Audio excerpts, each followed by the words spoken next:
नमस्कार, मी तृप्ती मसाला मस्ती या यूट्यूब चॅनलवर आपल्या सर्वांचं स्वागत करते।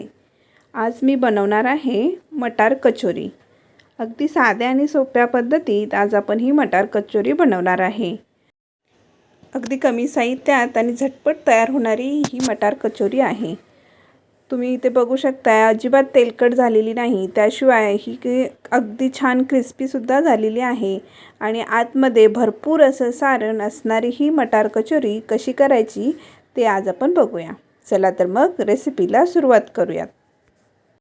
चला तर मग साहित्य बघूया। मी इथे घेतलेले आहे 2 वाटी मैदा, 4 वाटी बारीक रवा, साखर, मीठ, तेल व ओवा। इथे मी मैदा चाळून घेत आहे। मैद्याऐवजी तुम्ही इथे गव्हाचं पीठ किंवा 1 वाटी मैदा व 1 वाटी गव्हाचं पीठ सुद्धा वापरू शकता। मैदा किंवा गव्हाचं पीठ जरी असेल ते चाळून घ्या।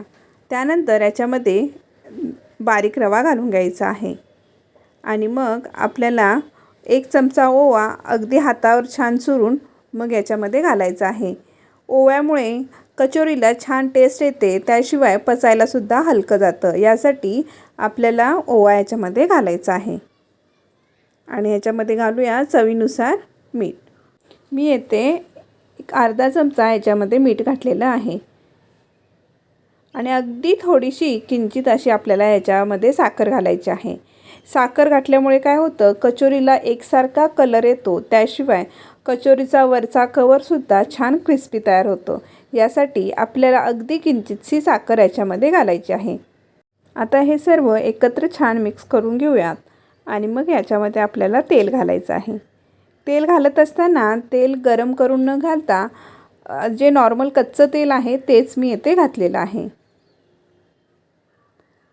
याच्यामध्ये संपूर्ण असं तेल आपल्याला घालायचं आहे, पण काय करायचं, सुरुवातीला अगदी 1 चमचा तेल घालून घ्यायचं, सर्व मिश्रणाला चांगलं हाताने छान चोळून घ्यायचं आणि मग परत थोडंसं तेल घालायचं। जर तेल जास्त झालं तर कचोरी तेलकट होते, जास्त तेल खाते। यासाठी तेलाचं प्रमाण अगदी बरोबर घ्यायला पाहिजे। मी येथे काय केलं, 2 वाटी मैदा घेतलेला आहे तर मी 2 चमचे तेल घेतलेलं आहे आणि हे सर्व आपल्या ह्या पिठाला छान मिक्स करून घ्यायचं आहे। व्हिडिओत दाखवते त्याप्रमाणे पिठाचा असा चांगला गोळा तयार झाला पाहिजे आणि अंगठ्याने फोडताच लगेच तो फुटला सुद्धा पाहिजे। मग याच्यामध्ये आपल्याला थोडं थोडं घालून पाणी घालून पीठ भिजवून घ्यायचं आहे। अगदी सैलसर सुद्धा आहे पीठ भिजवायचं नाही। आपण जसं पुरीला जसं पीठ भिजवतो त्याच पद्धतीने आपल्याला घट्टसर असं पीठ भिजवून घ्यायचं आहे। अगदी छान मळून मळून आपल्याला पीठ भिजवायचं आहे, जेणेकरून आपली कचोरी छान अशी फुगली जाते।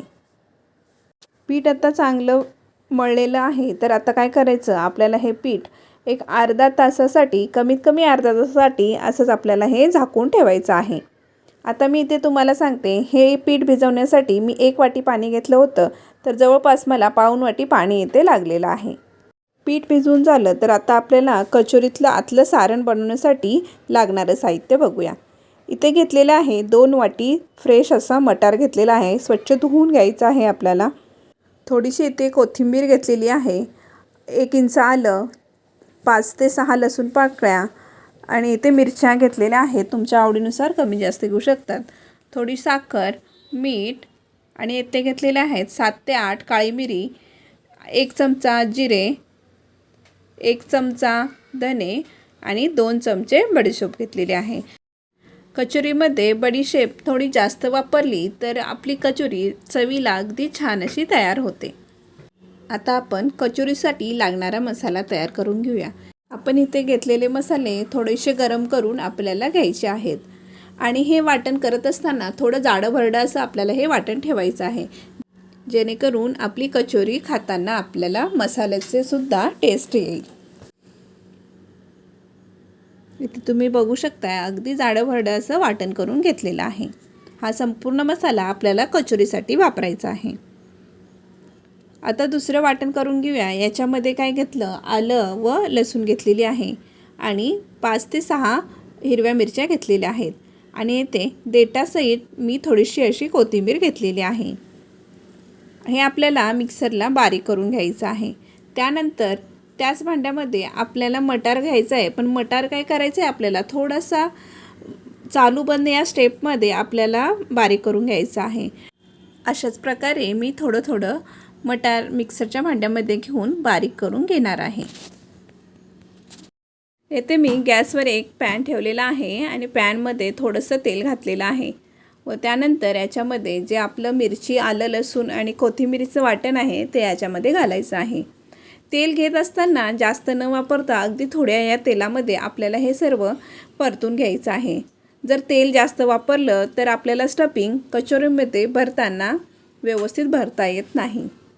आलं व लसूणचा कच्चा वास गेल्यानंतर बारीक करून घेतलेला मटार आपल्याला याच्यामध्ये घालायचा आहे आणि हा मटार या तेलामध्ये आपल्याला चांगला भाजून परतून घ्यायचा आहे, जेणेकरून मटारचा कच्चा वास जाईल आणि मटारसुद्धा चांगला शिजला जाईल.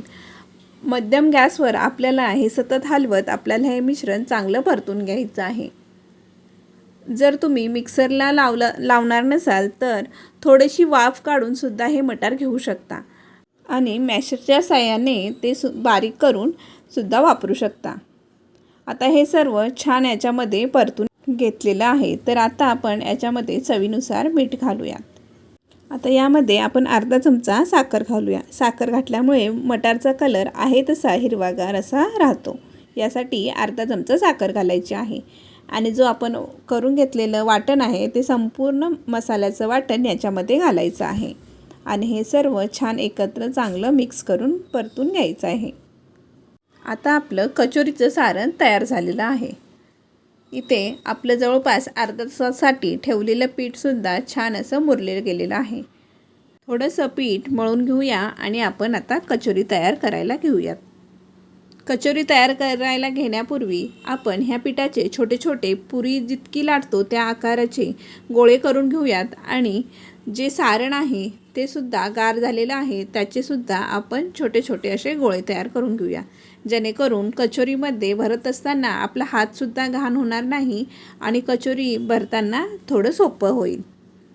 आता इथे मी संपूर्ण पिठाचे गोळे तयार केले व सारणाचे सुद्धा गोळे तयार करून घेतलेले आहेत.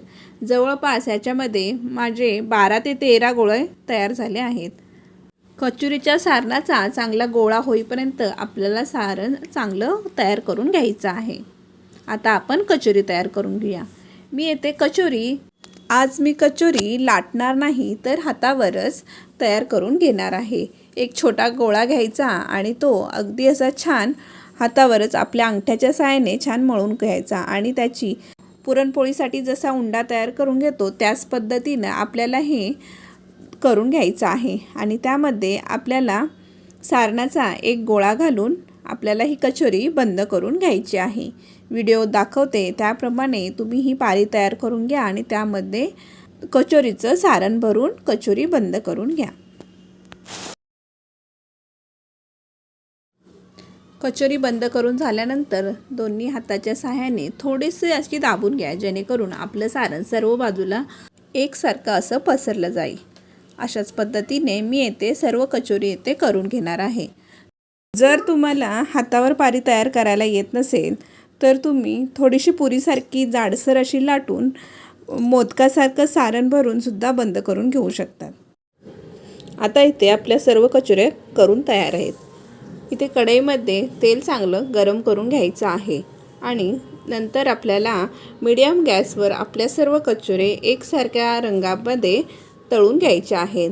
एक लक्षात घ्या, ते तुम्ही जर फास्ट गॅसवर कचोरी तळून घेतली तर कचोरीचा वरचा भाग चांगला कलरसुद्धा येतो आणि क्रिस्पी होतो, पण आतमधून मैदा चांगला शिजला जात नाही.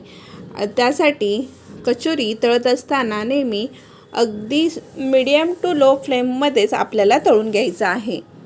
जितकी तेलामध्ये कचोरी बसतील तितक्याच कचोऱ्या तेलामध्ये सोडून घ्यायच्या आहेत आणि थोडा सेट झाल्यानंतर आपल्याला कचोरी परतून घ्यायची आहे आणि दुसऱ्या बाजूने सुद्धा अगदी 3 ते 4 मिनटं तळून घ्यायची आहे. एका साईडून कचोरीला चांगला कलर आला की आपल्याला कचोरी हळूवारपणे परतून घ्यायची आहे. सुरुवातीला कढईत टाकल्यानंतर खूप सारे असे बबल येतात, पण जशी कचोरी सेट होईल ती जशी आतमधून भाजत येईल तसं तेलाचे बबलसुद्धा कमी होतात. त्यानंतर आपल्याला थोडासा गॅस फास्ट करून कचोरीचा वरचा कलर येण्यासाठी आपल्याला सतत हलवत राहून आपल्याला कचोरी तळून घ्यायची आहे. पण सुरुवातीला मात्र स्लो गॅसवरच आपल्याला कचोरी तळून घ्यायची आहेत. अशाच पद्धतीने आपल्याला सर्व कचोरी अगदी छान गोल्डन कलर येईपर्यंत तळून घ्यायच्या आहेत. अशाच प्रकारे आपल्याला सर्व कचोरी तळून घ्यायच्या आहेत. व्हिडिओ आवडला असेल तर नक्की लाईक, शेअर व सबस्क्राईब करा. इथे तुम्ही बघू शकताय छान अशी आपली कचोरी तळून तयार आहे.